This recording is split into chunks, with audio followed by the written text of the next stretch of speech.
بسم الله الرحمن الرحيم. السلام عليكم ورحمة الله وبركاته. أهلا بكم. يمكن دلوقتي الساعة تقريبا الساعة 3 وتلت بالليل، فكان في أفكار كده بتيجي في دماغي، فكرة شوية حاجات كده، وقلت أصورها وقلت أعملها فيديو. ممكن إن أنا كنت أصور بشكل زي ما أنتم شايفين كده، قاعد على الأرض وعلى الكنبة وبتاع. بعد كده افتكرت أشهر يوتيوبر عربي موجود وهو الدحيح، لما كان بيصور في غرفته العشوائية المعروفة واللي ما زال محتفظ بيها في تصويره، فقلت خليني أصور وخلاص، يعني مش هقعد بقى أعمل وجاهز، لا انا خليني على تلقائيه كده وببساطه كده اصور وخلاص، وبطريقتي وببساطه كده، من غير ما اقعد اعمل ديكورات وحاجات زي كده، او ان انا حتى اعمل فيديو في مكان شكله حلو. خليني اصور ببساطه كده وربنا يسهل ان شاء الله. المهم تعالى اقول لكم انا عايزكم في ايه.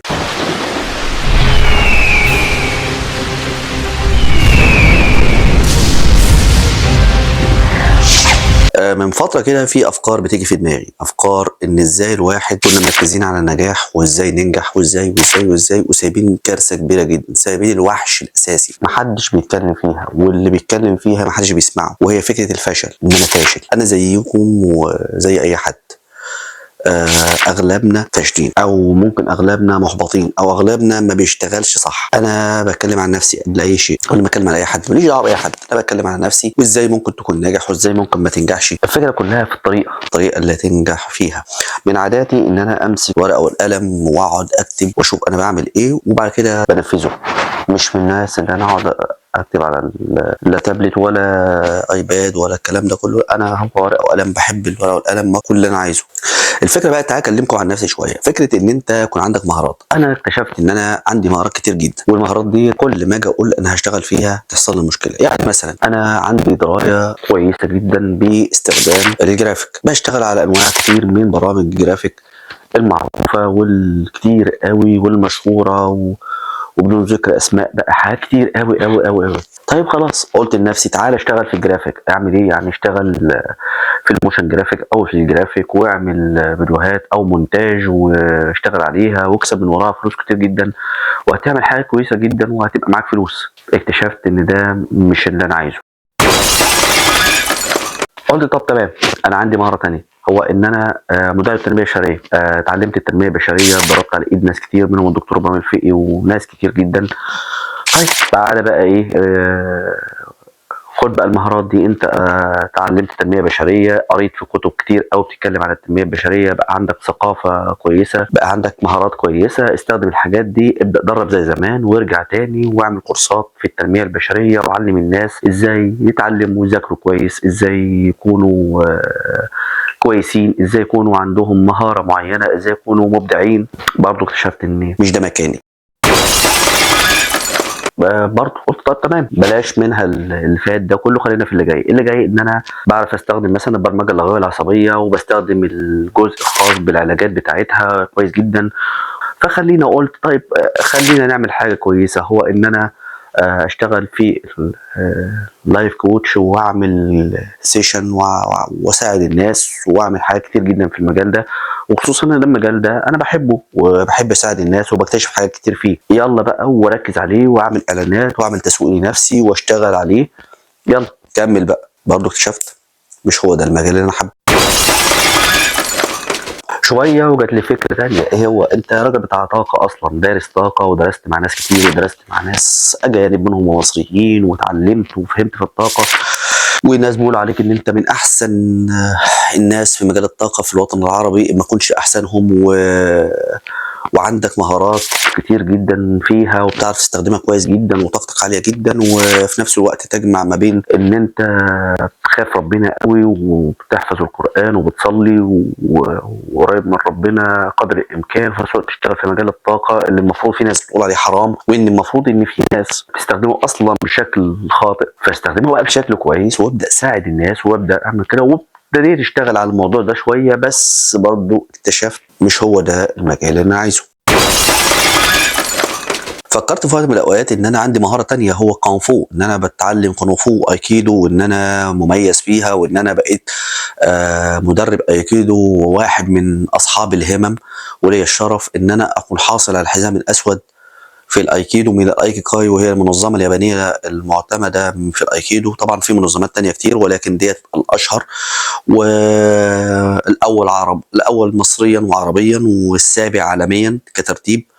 وفي الكونغ انا مميز جدا، بلعب كونغ برغم ان عندي اعاقه، وبتحدى ناس كتير ولعبتها من صغري وبتدرب ما زلت. حاليا انا مدرب استثمرها بقى وابقى مدرب كبير واعمل واعمل واعمل، بس لقيت ان انا برضو ده مش هدفي. خليني اقول لكم ان مفيش حاجه اسمها اكتشفت. الكارثه في كلمه اكتشفت اللي عمال تشوفني عمال اقولها دلوقتي. اكتشفت ان الفكره كلها ان انت اكتشفت ايه مش عارف. كلنا نفس النمط اللي انا بتكلم فيه عن نفسي وعنكم وعن كل الناس. كلنا عندنا مهارات في حاجه معينه لكن كلنا مش عايزين نشتغل فيها. كلنا بنبص لغيرنا، اللي هو انا اشوف فلان ناجح ان هو بيدي كورسات او بيدي محتوى او بيدي حاجه او عنده حتى لو محل بيبيع فيه حاجه، عايز ابقى زيه. انا شايف ان هو كويس. مين اللي قال لك ان هو كويس؟ انا شايف. طب انت شايف من وجهه نظرك لكن ما تعرفش هو تجربته كانت ايه او مر ايه او هو اللي عارفه كان ايه او اللي هو عمله ايه. انت مالكش دعوه بالموضوع ده. لا احنا عايشين كده. من الحاجات اللي خلتنا كده هو فكره ان احنا بنسمع قصص النجاح. خليني اقول لكم ان انا بقالي كام يوم بفكر في موضوع كده، ممكن يكون في ناس فكرت فيه قبلي وكتير جدا، لكن هو شغلني. فكره ان انت بتسمع للناجحين، بمعنى ان انت قاعد قدام مثلا فيديو بيتكلم زي الفيديو ذا سيكريت اللي كان بيتكلم عن السر، ويتكلم عن شويه ناس كده ناجحين في وقت من الاوقات. كان فيديو منقول عن كتاب وانت عمال قاعد متنح ومبسوط جدا من الفيديو وفاتح بقك ومبسوط لما تقعد تسمع لكلام حد رجل اعمال ولا عالم ولا وبتسمع قصه حياته مبسوط قوي وعمال تبص ليه وعمال تقول يا ريت لو كنت زيه. ولما تشوف حد بيحكي قصه تعبه وشقاه وازاي وصل من المكان ده للمكان ده، وخصوصا لما تروح كورسات فيها تحفيز زي الناس بتوع النيتورك ماركتنج او بتاع التسويق الشبكي اللي مشهورين جدا بحته التحفيز، بصرف النظر انت هتنجح ولا ان شاء الله عنك ما نجحت من وجهه نظرهم، ولكن الفكره كلها ان انت اديتهم فلوس وهم بيحاول ان هو يدخلك في حته ان انت ناجح، انت قوي، انت من غير ما يكون عنده فكره عمليه ازاي هوصلك لده.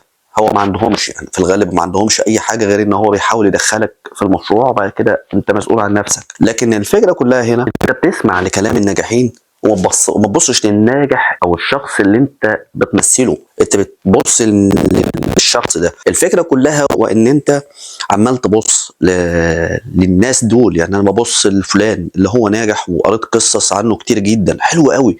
لو ما تبصيش لنفسك ليه؟ ما بصيتش اللي انت بتعمله. انا بكلم نفسي قبل ما اكلمكم. انا ما بصيتش لنفسك ليه؟ ما بصيتش ان انت عندك مهارات زي اللي قلناها من شويه دي. انا بتكلم عن مهاراتي انا، ودي حاجه معينه احنا بنهمل الشخص اللي جوانا، البني ادم اللي المفروض نساعده. انت الفكره كلها انت عندك مهارات زي اللي انا قلتها. لما انا استعرضت مهاراتي دي مهاراتي اللي انا اعرفها واتدربت فيها كتير ودرست فيها كتير ودفعت فيها فلوس كتير. انت عندك نفس المهارات دي لكن ما بتستخدمهاش وبتفكر في حاجه تانية خالص. بتسمع لكلام واحد ناجح. لما بتسمع لفلان اللي هو عمال يقول لك انا تعبت وعملت لغايه ما بقيت ناجح وبعد كده وصلت اللي انا فيه، وانت نفسك تمشي على نفس الطريق بتاعه. في نفس الوقت ما انت عندكش المهارات اللي عنده وما عندكش شخصيته وما عندكش اللي هو عنده وما تعرفش اصلا اللي هو بيقوله ده حقيقه ولا لا. يعني انا من قريب جدا اتفرجت على فيديو لشخص ما بدون ذكر اسمه، ولكن قعد يقول على ان هو كان معاه فلوس وفي ناس ضحكوا عليه وبعد كده خدوا فلوس منه وبعد كده بقى ناجح وحاول يعافر ويطلع من جديد وينجح وبعد كده وصل للي هو فيه وبقى بابليك سبيكر مشهور جدا وبيعمل كورسات وبيعمل تدريبات لشركات كبيره وبقى عنده بيزنس كبير جدا. وفي الاخر اتضح ان الكلام ده كله ملوش حقيقي، مش حقيقي اصلا، وان هو اصلا من الاول دخل في المجال دوت وصرف عليه وبدا عشان يوصل للحته دي. لكن كل الكلام اللي في قاله ده مش حقيقي. ايه الخطوات اللي انا همشي عليها عشان اوصل زيه؟ مفيش خطوات، لان بمنتهى البساطه هو بيقول الكلام مش حقيقي. كلنا بنتكلم عن النجاح وكلنا بنعرف ايه هو النجاح، لكن ما حدش بيتكلم عن الفشل، ما حدش بيتكلم عن فكره الفشل. خليني اقول لك ان الفشل بيبدا من النقطه ان انت تهمل الحاجه اللي عندك وتبص لحاجه غيرك، تهمل المهارات اللي عندك وتبص لمهارات غيرك. ربنا ادالك مهاره معينه ان انت مثلا تكون مدرس، ان انت تعرف تعلم، تشوف تعلم حاجه وعلمها للناس. انا لسه من كام يوم كنت قاعد بضحك كده مع مراتي وبقول لها ايه رايك ان انا اروح ادرس ماده من المواد بتوع الاعداديه او الثانويه او حاجه كده وادرسها للناس وهكسب فلوس وابقى مدرس خصوصي وهكسب فلوس. انا بعرف ادرس كويس، بعرف اوصل المعلومه كويس، ممكن اعمل كده. بس دوت مش هو الحل، مش هو الحل اللي ممكن اعمله حاجه، لان انا ممكن يكون عندي، انا لسه مش هدرس، انا عندي حاجات تانية انا دارسها. طب ما ادرس اللي عندي، ادرس الحاجات اللي عندي، مهارات اللي عندي. انا بقى دارس طاقه، دارس تنميه بشريه، دارس علوم قتاليه، دارس حاجات في طرق المذاكره، دارس كده حاجات في الذاكره، دارس حاجات كتير، اللايف في العلاجات، اللايف كوتش وغيرها، وحاجات نفسيه، ودارس في علم النفس الحاجات ديت، وفي فلسفه. طب ما دارس الحاجات دي بس، وبعد كده كل ده عمال اركنه، اخد واركن، اخد واركن. وكلنا هذا الرجل، كلنا هذا الشخص، كلنا انا وانت وكلنا بنعمل نفس الطريقه دي وما نغيرش، احنا بنشتغل بنفس النمط ده. في الكام يوم اللي فاتوا كنت مركز على الفوتنج او التصويت اللي حاصل لبعض الناس اللي شغالين في السوشيال ميديا، منهم صاحب قناه دروس اونلاين، اللي هو اصلا بسم الله ما شاء الله يعني عامل شغل كويس جدا، ربنا يوفقه. فالفكره كلها انه عارف ان عنده مهاره معينه. على فكره ده مهندس، يعني تخيل ان ده مهندس ساب الهندسه عشان عارف ان عنده مهاره معينه ممكن يفيد فيها الناس في مكان، ومش مدرس انجليزي فتعلم الانجليزي، وقال انا عندي انجليزي، فتعلم شويه مهارات الانجليزي لنفسه، وبعد كده لقي نفسه بيشرحها كويس فبدا يعملها كورسات الناس. اول كورس عمله كان بيتكلم فيه عن الفوتوشوب، يعني اتعلم ازاي يعلم فوتوشوب للناس، كان هو عايز يعرف طريقه كده. فبيقول ان انا لقيت ان الناس اللي بتتكلم في الفوتوشوب اغلبهم اجانب وبيتكلموا بشكل صعب قوي على الناس، فقلت ان انا ابسط الموضوع، اخد المهاره منهم وابدا ابسطها وابدا انقلها للناس اللي عايزين يتعلموا فوتوشوب بشكل بسيط. ونجح بسم الله ما شاء الله، يعني راجل عمل شغل كويس جدا. فالفكره كلها هو ان انا واحد من الناس قررت ان انا اعمل كده. القناه بتاعتي صاحب همه، واللي انت بتشوف عليها الفيديو دلوقتي، انا كنت من فتره قررت، انا كان عندي قناه تانية واتقفلت، وبعد كده عملت صاحب همه وقلت خلاص ان انا هعملها بشكل موسع شويه، بس هتكلم في الحاجه اللي انا بفهم فيها. يعني لو انا هتكلم في التنميه البشريه فهتكلم في حاجات معينه في التنميه البشريه وابدا ادرسها بشكل خطه. يعني لو هتكلم في الثقه بالنفس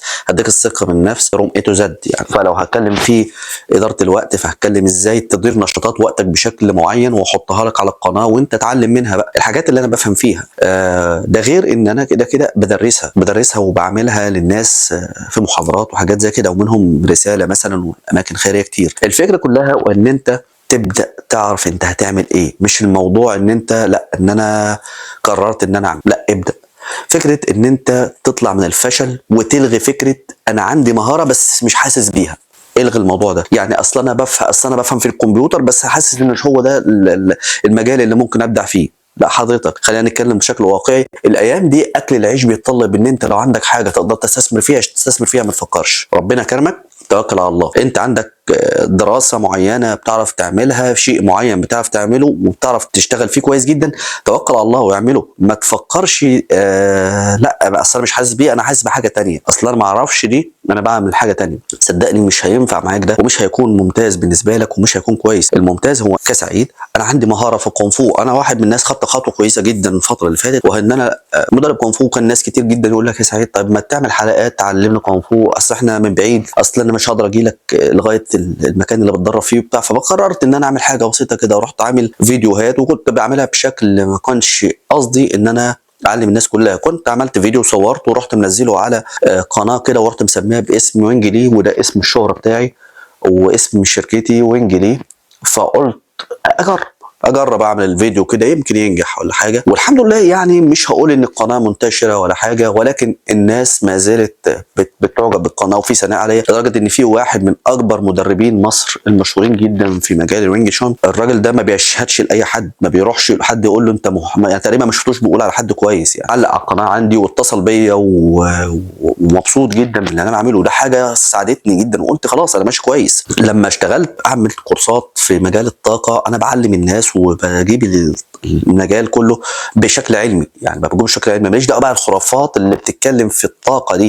لا انا بتكلم في الطاقه من وجهه نظر العلم، ومن وجهه وبشرحها بشكل علمي، والناس اللي عارفيني عارفين ان انا بعمل كده، وبجيب لك من الالف الى النقطه اللي انت وصلت لها، وبعد كده بنبدا نكمل. وبعد كده هتكتشف ان بيجي لي ناس من عند مدربين كتير جدا يقول لك انا عايز اخد كورس، ولما ياخدوا كورس ولا اساله على الف. يعني عامل زي بالظبط ايه لما اجي اشبه، لما اقول لك اجيب لك ورقه وقلم واقول لك اكتب لك الف واقول لك اقرا ده، فتقول لي يعني مثلا اروح اقول لك ايه ده فالمفروض تقول لي الف، تقول لي اقول لك ايه ده، تقول لي الف، لا تقول لي تقف كده بص وتقول لي مش عارف. يعني ابسط الامور اللي هو الف باء في مجال الطاقه الناس مش عارفينها، وده مش عيب فيهم لان هم ما اتعلموش المبادئ، هم اتعلموا فكره افكار ممكن تكون فيها مشاكل وفيها، وده اللي بيخلي ناس تقول لك الطاقه حرام وحلال وغيره. اتعلموا افكار هندسيه داخل هدفها تحطيم حاجات كتير قوي في مجتمعنا، وهو من غير ما يفكروا. وانا شفت ناس كتير دخلوا في مجال الطاقه دوت، واللي الحد واللي قلعت الحجاب واللي قالت انا حره واللي اتمردت على حياتها وعلى جوزها وعلى عيالها واللي اتسببت في مشاكل لنفسها وغيره وغيره وغيره. شفت ده كتير جدا لان بمنتهى البساطه هم مش عارفين هم بياخدوا ايه، ما عندهمش الفكره بتاعت العلم. انت لما بتروح كليه الطب لو حد جه قال لك اكشف على حد وانت مش طالب وانت مش دارس طب، مش هتعرف تشخص المرض، مش هتعرف تعمل حاجه. لازم تكون عارف اصلا بدايه المرض بيجي منين، لازم يدرس لك الاول خالص يعني ايه اصلا طب، يعني ايه جسم بشري، يعني ايه كل عضو من اعضاء الجسم البشري، يعني ايه الكيمياء بتاعت العضو ده بيشتغل ازاي، وبيشتغل العناصر والافرازات والانزيمات والهرمونات وغيره وغيره. كل الحاجات دي لما تيجي تشتغل وتخش كليه الطب وتعرف الكلام ده هتعرف ليه بيحصل ايه، يعني بيحصل كده ليه. لما حد يقول لك مثلا انا عندي صداع ويروح لدكتور، ما هو احتماليه ان عندك صداع دي كتيره جدا. فكون ان هو هنا بقى بنتكلم عن نقطه ان الدكتور عنده المهاره دي وفهم قوي وركز على المهاره اللي عنده اللي هو درسها قوي، فهيعرف الصداع جاي منين. مش هيديك يقول لك خد المسكن ده وخلاص، لا هيعرف صداع ايه سببه. ممكن يكون ضغط، ممكن يكون حاجه تانية، ممكن يكون حاجه في المعده، ممكن يكون حاجات كتير، عينك حاجه في المخ، عافاكم الله، يعني هيقول لك عندك ايه. فكلنا كده. معلش ممكن يكون الفيديو اللي انا بعمله بشكل وقتي عشوائي شويه، انا بتكلم في اكتر من حاجه، فمعلش بس استحملني. انا بحاول قدر الامكان افهمك فكره اللي انت برضو محتاجه، هو ان احنا بنتكلم عن الفشل. وخليني اقول لك ان في فيديوهات جايه كتير هتكلم فيها عن الموضوع ده وبشكل مستفيض اكتر، وهفهمك الموضوع بيتعمل ازاي. يعني انت دلوقتي عندك مهاره معينه، ابدا ركز عليها واشتغل عليها هي بس. عندك مهارتين، اشتغل على المهارتين دول، خد واحده والتانيه، اشتغل على كل حاجه لوحدها. ما تقولش لا اصل دول مش اللي انا هدفي فيهم، لا اشتغل، ما تقولش لا، توكل على الله، ابدا. انا في وقت من الاوقات التنميه البشريه ديت مش هدفي. لما لقيت الناس كلها بتهاجم التنميه البشريه خفت، وبدات الناس كلها بتهاجم التنميه البشريه. ما فكرتش الناس بتهاجم التنميه البشريه ليه؟ ما فكرتش ان في شويه عيال كده ولا ليهم لازمه، مع احترامي للجميع، ودخلوا في المجال وبداوا ينصبوا على الناس ويقولوا ان هم مدربين، وفعلا نجحوا ان هم يعملوا فلوس. لازم نعترف ده، نجحوا يعملوا فلوس، وكل واحد بقى عنده حتى نجحوا يسرقوا كتب ويكتبوا باساميهم عادي، اتكل على الله، عملوا كتب وكتبوها باساميهم. هقول لك كده زي الدحيح. عزيزي المشاهد، بما اننا في اللوكيشن العجيب اللي انتم شايفيني فيه ده، عزيزي المشاهد، بص يا عزيزي، الناس دي نجحت لان بمنتهى البساطه عرفوا يجذبوك ليهم بالمهاره اللي عندهم. حتى لو المهاره اللي عندهم دي هي النصب، هم نجحوا وعملوا بالنصب وقدروا يوصل لك. انت بقى عملت ايه؟ انا بقول لنفسي الكلام ده قبليك يعني، والكلام ليا زي ما بيقولوا يعني، الله يرحم حلمي. الفكره كلها هم نجحوا، انت نجحت في ايه؟ يلا اتكل على الله. عندك مهاره بالمونتاج، ما تاجلش، توكل على الله واعمل مونتاج. شوف كده وخش على النت ودور على الصفحات اللي ممكن تنشر فيها نفسك وتنشر فيديوهات ليك. في صفحات كتير قوي انشر فيديوهات ليك وصور ليك وانت للحاجات اللي انت بتعملها، المشاريع بتاعتك، وشوف الناس هتقول عليها ايه. ولو حد عجبك ممكن يقول لك تعالى وتخش تعمل تصنيف لنفسك. يعني انا اتقال كده وعملت حاجات زي كده لان انا شغال في مونتاج اصلا، فبعمله بشكل كويس. وبدات يمكن الحكايه مش سهله قوي كده، ما بتجيش بسهوله، بس مع الوقت ومع ان ربنا سبحانه وتعالى عارف ان انت بتعمل عليك، هو ربنا سبحانه وتعالى هيرضيك. ربنا بيرضيك، هيتعمل عليك ربنا بيرضيك. تمام.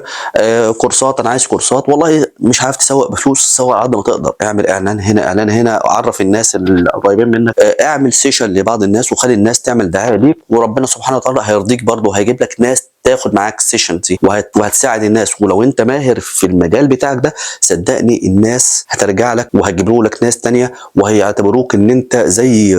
ودي الحته اللي دايما بنقول عليها، وبقى دي حته متخصصه شويه في العلاجات او في الكوتشنج، ان الناس احيانا الكلاينت او العميل بيعتبر ان انت الواصي عليه، او ان انت اللي هو من غيرك هيضيع. فاحيانا احنا بنقطع دي، ممنوع ده يكون موجود، بس احيانا الناس بتعتبر كده، وخصوصا لما يجيب لك حد. يعني لو انت ربنا كرمك وعندك مهاره مثلا زي الشعر، يا سيدي توكل على الله، ايه اللي المشكله؟ اكتب الشعر كده وجرب، يمكن تصادف معاك وحاجه تنجح وتعمل ديوان. لو انت بتعمل قصص ما تقولش دي اصل دي مش مهارات، انا بعرف اكتب قصص بس بكتبها لنفسي. مش حاجه اسمها بكتبها بنفسك. ما بتكتب ليه؟ بتكتبها لنفسك، تكتب ليه اصلا؟ لو انت ترسم نفسك ليه؟ ارسم يا عم ووزع، شوف الناس يمكن تعجبك الموضوع ده. انا اعرف حد كان بيرسم المندله، اللي هي عباره عن حاجات اشكال هندسيه كده شبيهه بتعمل شكل زي ورده او حاجه زي كده، بيسموها المندله. اعرف حد كان بيرسمها وكان بارع جدا فيها، بسم الله ما شاء الله، مميز قوي فيها. فكان بينشر بيرسم الحاجات دي ويحطها على الفيسبوك، وبيرسم فيديوهات نفسه وهو بيرسمها. اتفاجئ بحد قال له انا عايز اتعلم عندك اعمل الكلام ده. فقال له طب ماشي. دخل على النت، قال له طب بس بكام؟ قال له اصلا ما بديهاش فلوس. قال له مفيش حاجه اسمها كده، في مقابل. فاتفقوا على مبلغ رمز كده، وبدا يعلمه. وبقى في يوم من الايام بدا قال له طب انا عندي 2 صحابي بس احنا في كليه فنون جميله، تعالى علمنا. فراح علمهم. الموضوع كبر معاه بسم الله ما شاء الله. فعمل راح مأجر شقه صغيره كده وعملها زي مرسم، بيعلم فيه المهارات دي، ازاي تعمل الكلام ده وازاي تلونها. وبعد كده اتفاجئ ان في حد مميز، يعني حد شغال في علم النفس بيعرف الالوان. قال له تعالى، انا اكتشفت ان المانجا دي لما بتتلون بشكل معين بتعبر عن شخصيه الناس. وبداوا ان هم يعملوا زي سيرابي، جروب سيرابي. الناس بتلون، ومن خلال التلوين ده يعرفوا يقولوا الناس بتعمل ايه، او التحليل النفسي بتاع الناس. اللي انا بقول لك عليه ده قصه نجاح على فكره. سيبك بقى منها كده، عشان انت مش هتشتغل في المندل. ما تقعدش ترغي كتير وتقول ان انا هقعد بقى اتعلم المندل، اجيبها من على النت واقعد اتعلمها. لا، انا بقول لك عشان شوف انت عندك ايه واعمله. سيبك من الفشل، ناجح لنفسك. سيبك من الفشل والعك واعمل اللي انت المفروض تعمله. صدقني وقتها هتنجح وهتعمل حاجات كتير. معلش الوقت بيأخر طبعا. الساعه خلاص، الساعه 4 شويه وشويه، وبص بعد شويه الفجر جدا. قوم صلي ركعتين كده. واحنا النهارده خلاص، يعني النهارده هيبقى ليله راس السنه، يعني بدايه سنه 2025. يمكن الفيديو جه في وقت غريب كده، ان هو في بدايه 25، لكن خليني اقول لك اعتبره بدايه جديده، نقطه. يمكن ربنا يسهل ويكون 25 احسن. 24 فيها حاجات كتير، مش هنقعد نتكلم عن اللي حصل في 24 و25 ونقعد نرغي في الكلام ده. لكن لو في حاجه من اللي انا قلتها ريتك قوم اعملها. وانا زي ما انا هعمل، زي ما قلت لك، هشتغل على الحاجات اللي معايا وان شاء الله هنجح فيها. وانت برضه هتنجح في الحاجات اللي عندك، اللي اكيد عندك كتير. لو عندك حاجه اكتبها لي، قول لي انا ناجح في ايه، ويمكن نساعد بعض. لو عندك حاجه معينه كده وعايز تشاركها معايا، يلا قول لي عليها وشاركها معايا، وانا هكون معاك. ولو اقدر هفيدك. يلا شكرا، السلام عليكم ورحمه الله وبركاته.